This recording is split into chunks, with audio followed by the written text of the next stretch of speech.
The myth of Icarus isn't really about flying too close to the sun. It's about what happens when ambition stops listening. The story of Icarus is about ambition, not as a flaw, but as a force. In ancient Greek thought, ambition wasn't automatically bad, but it was dangerous when it ignored limits. The version most people know comes from the Roman poet Ovid, writing in the 1st century BC. But the myth itself is older, rooted in Greek storytelling, where myths weren't entertainment, they were warnings. Greek myths were designed to explain human behavior, power, and failure, not as much to teach science, but to teach judgment.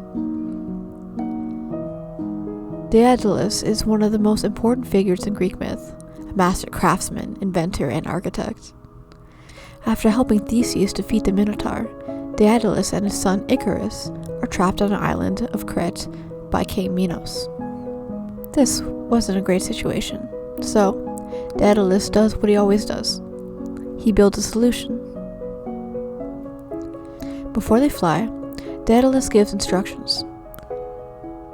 Not too low, not too high. Too low and the sea will weigh you down. Too high and the sun will melt the wax. Icarus listens, at first. Flying feels powerful, and so power makes limits feel optional. So Icarus climbs and climbs and climbs, until the heat of the sun melts the wax, holding his temporary divinity together. And he falls. When he falls into the Icarian Sea. Yes, named after Icarus himself.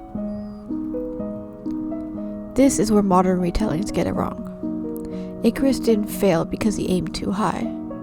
He failed because he ignored experience. Daedalus wasn't afraid of ambition. In fact, ambition made him who he was. No, he was afraid of ambition without humility. To ancient audiences, this story wasn't about ignorance or arrogance. It was more about balance, which was a very core Greek idea. Greek culture valued excellence, as we can tell by many other historical figures at the time, but only when guided by moderation. The tragedy of Icarus isn't his desire to rise, it's that he mistakes freedom for invincibility. And maybe that's why this myth survived. Because ambition hasn't changed. Only the wings have.